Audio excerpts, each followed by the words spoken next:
This is part one of our psychic abilities series on darkness to light. How are these abilities acquired? Are you born with them, or can they be developed? Shaun Crusha, Stacy Mitchell, Tommy Hawksblood, and Exie Smith gave us their stories. Exie, tell us about yourself.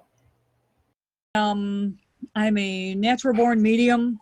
I am also a psychic. I'm an author of 3 books, a reverend, a Reiki practitioner, oh, life counselor without a certificate because that just happens. Um, and living life and, finding the way. I'm a ghost hunter. I it's just so many things. Throw a title, and we like titles, we like that kind of thing. So I'm an energy reader and everything along those lines, which makes my heart happy. Oh, that's great. So what activity do you most engage in right now? Right now, between house cleansings, which I can do remotely, or I've been going there because some of these people, the activity in their homes is horrendous. It's either because they've been locked in too long and things are coming out personality wise, that kind of thing. Yes. And then the other thing's readings.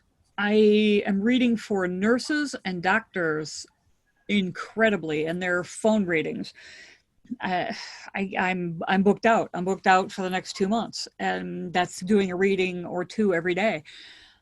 And I get it. I really understand where they're coming from. They want to know what's, when I was getting these back 4 months ago, they wanted to make sure they were going to live. And I'm like, well, I can't guarantee that. That's between your actions and your higher power. But this is what I see. I'm not a predictor. You can go out of a building and turn left instead of right, and you've just changed everything I told you. So, we get them as close as possible within the realms of what they're looking at. So, that kind of thing. So it's been wild. It's been very interesting, but it's also been lonely. I miss all my people. you know? So with the doctors, what's the issue exactly? They're dealing with spirits? They're dealing with spirits, and they're dealing with quandaries because they're taught, finite things, and they take their pledge, and it's amazing what they do. It's something, a lot of responsibility, and they have issues, but they also have issues. A lot of these doctors and nurses that they're feeling the letdown because they don't have wards anymore. They don't have hundreds of people. They're not rushing around. They're hitting bottom. They're tired. They're done. And they've got maybe 20 people in a hospital that have COVID, or 10 or less. And they don't know what to do with this because they've geared up and they were ready for this plague and this charge, and it's not there now. So now they're freaked out too. Is it coming back? That's the biggest question that I get, other than, am I going to find a man, and how much money am I going to make? Which, hey, I'll help you there too. I remember going to psychics and mediums and asking the same question, so I get it. But that's the biggest question. Is there a second round? Is there a second wave coming? Okay, and how long have you been a psychic? Psychic abilities, like 6 or 7 years. I was born a medium. I've known things my entire life. There's no way I should know. And I mean, I was a little kid. I'd walk my mom around the neighborhood and I'd tell her the neighbors that were cheating on each other and who was having fights, and that, kids. I was talking about people that were hurting themselves, and I was talking about cutting, and I didn't understand what that meant as a 4 and 5-year-old. And getting my parents involved in things, helping other people that they didn't really understand why they were. They just knew they should. But the psychic part, I really didn't know if I should own, because I always thought that that was my God's, who he is to me, not, to everybody else. I always thought that was his gig, to talk about the psychic, the future, that kind of thing. So I shied away from it, and they brought it to me. So I started to bring it to my clientele because that's what I was told to do. And it was really right. It was quite a quandary for me. I didn't know what to do with that for a long time. And then I just started to get messages that were, I must to deliver.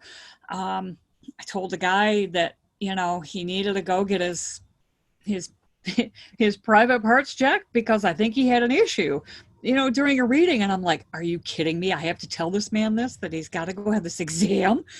And they're like, yes, this is your job. This is what you've said you'll take on. You have to do this. And so I told him, and he got a hold of me, and he said, yeah, it was on a large prostate. Thank you so much. It saved me a lot of issues and a lot of problems. He goes, they hadn't detected it, and I hadn't noticed really anything. It's over time, some of these things. So, there's stuff like that. Telling women they need to go get a breast exam, colonoscopies.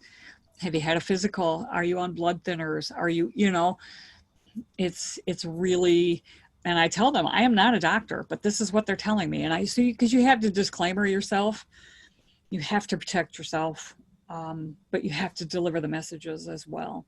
So it's interesting. It's big. It's bigger than I ever thought. Okay, and have you had a psychic gift ever since you were a child, or how did it start? No, the mediumship, yes. Because mediumship and psychics are two different things. So the psychic abilities came about, I guess 6 years ago. And I started to get things. And actually it was 7 years ago, 7.5, because I knew my father was going to die. And I knew how it was going to happen, and there was really nothing I could do. And I asked my spirit guides, do I talk to his doctors? What do I do? What do I do? And they said, this is not your decision. This is his life choice, and you have to leave it to him. So I put this in, I don't even know if it's the second or third book, and I talked about it, and I got a lot of flack for it. And I'm like, you can't step in, you can't change the path of history.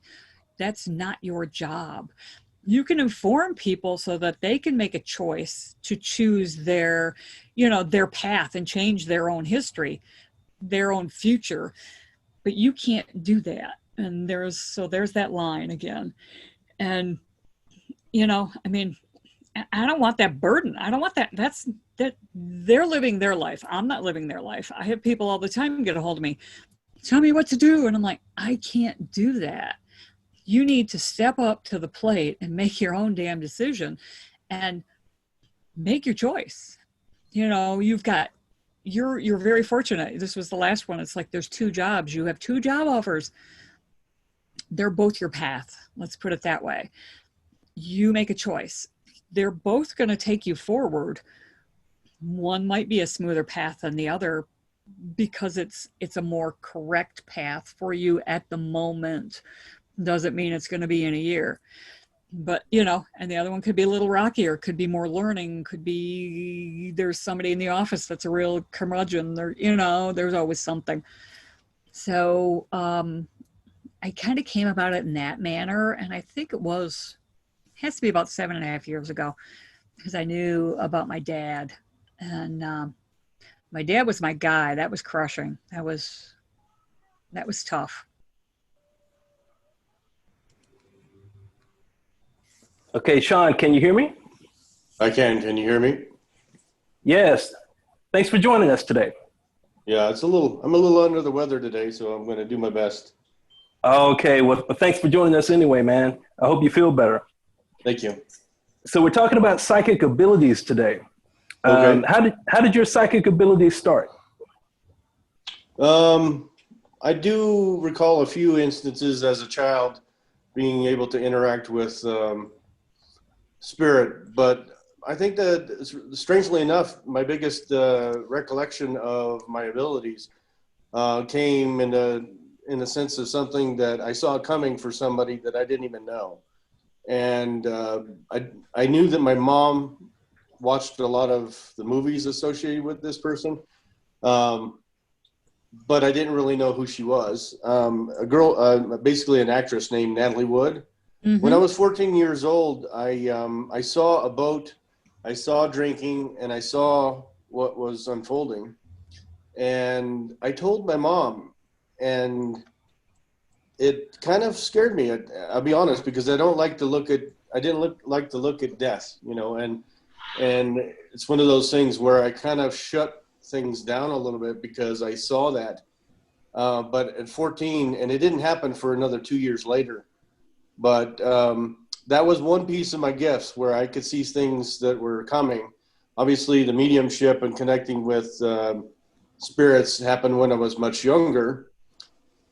But, I was in the military. I spent a lot of time on convoys the last few years I was in Afghanistan.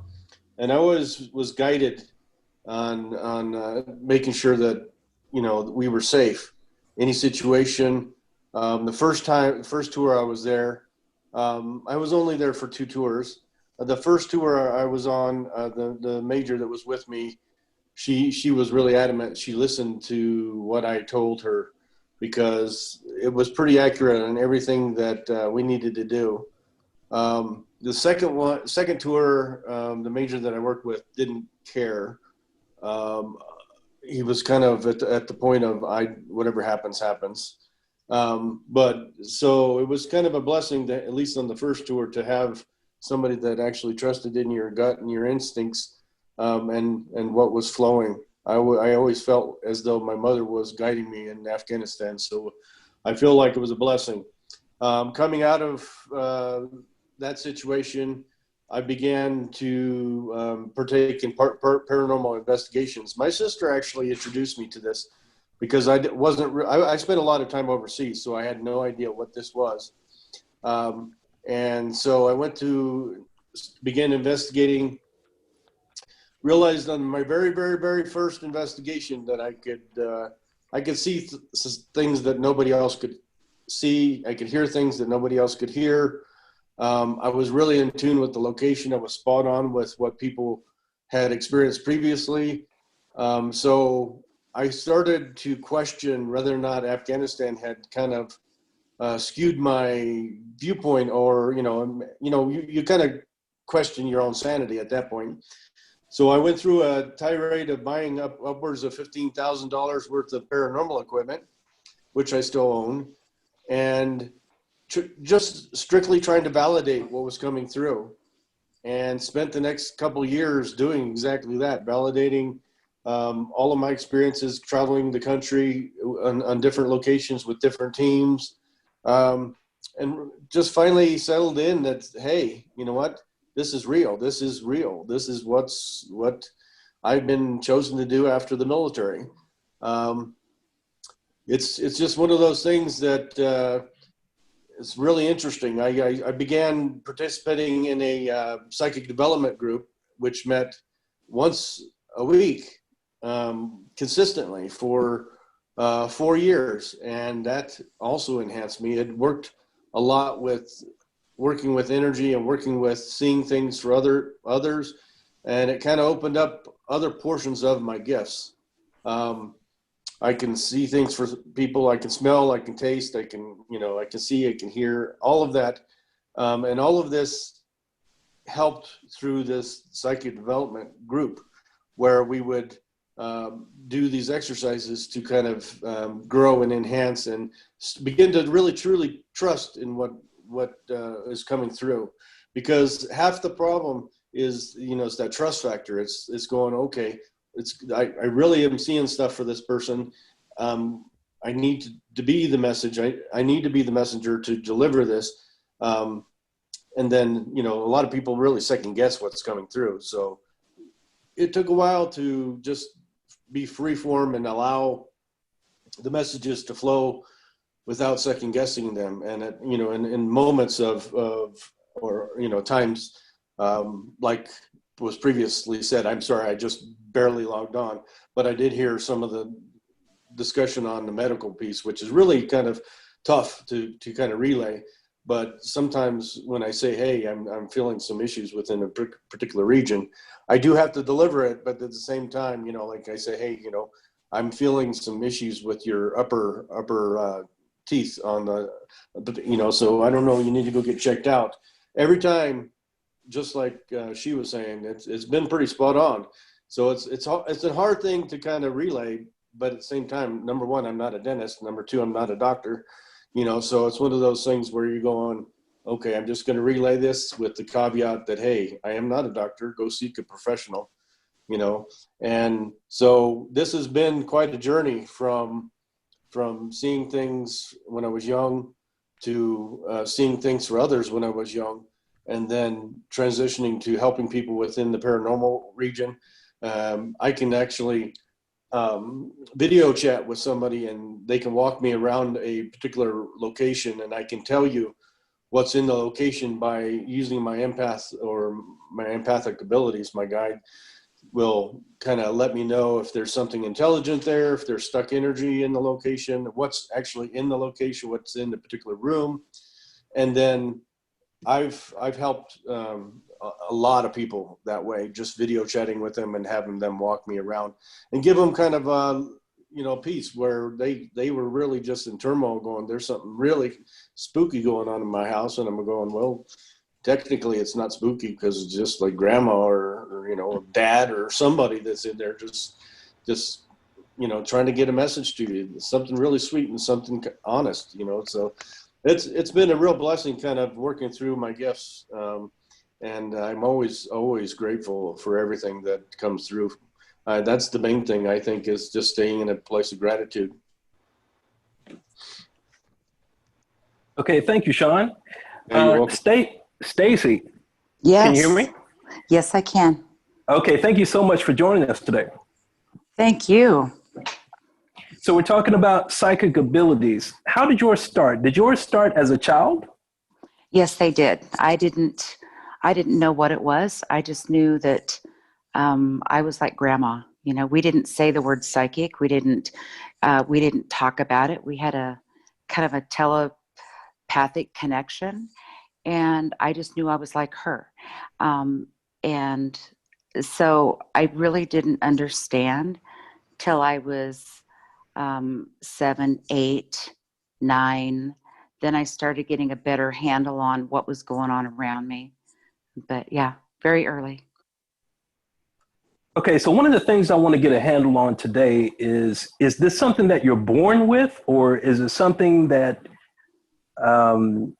you can develop? Tommy, do you have an answer for that? Well, there's two sides to that. It depends which. I told you there's basically 32 psychic abilities, and they're natural. But the ones that mankind created are more created by abilities, by being able to work with them and adjust them and learn them. When I talk about abilities you learn, like card reading, bone reading, ash reading, even Reiki and all these things, it's something you can learn, but you can't learn how to levitate somebody. Nobody can teach you how to do that. You can't talk to spirits. Nobody can really teach you how to do that. You can work with people that say they will, and you can go through all that, but it's who you are that's going to allow that to happen. My life was a lot different because I was on a different kind of journey than most people. I wasn't really concerned about planet Earth.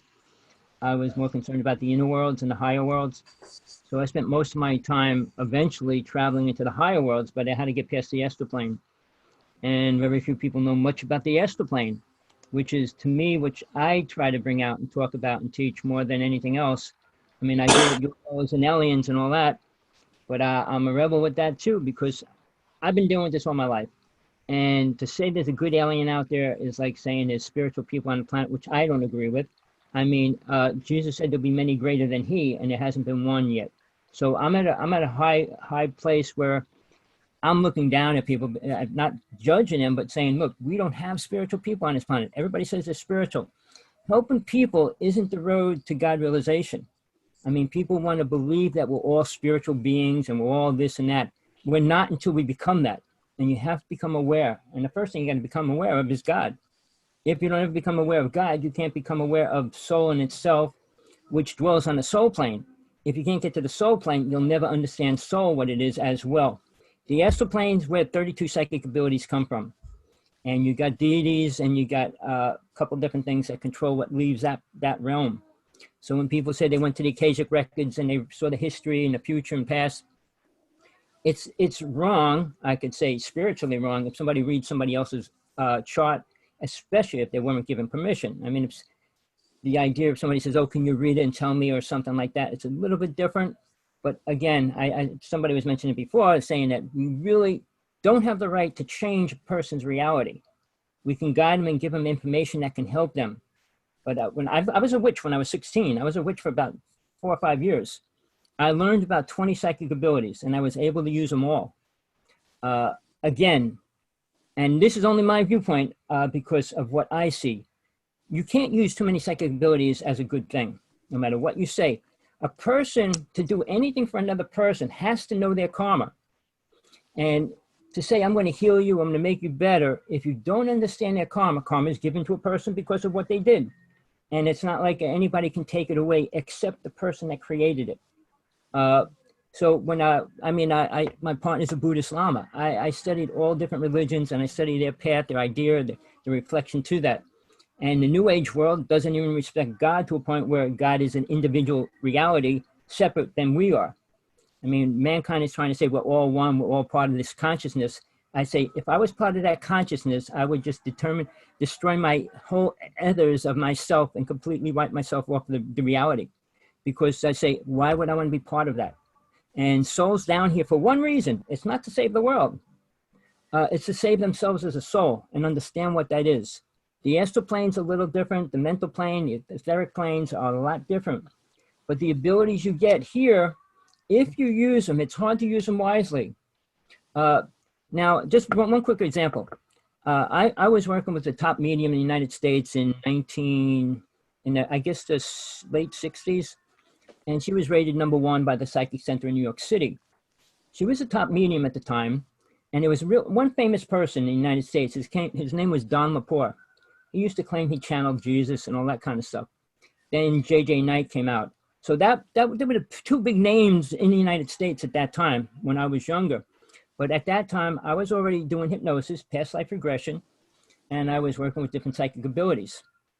Don Lepore came to my house to do a seance in our house with people, and he wanted to show me, because he wanted me to come to the Psychic Center. And I brought him to the house, and we set up for a seance.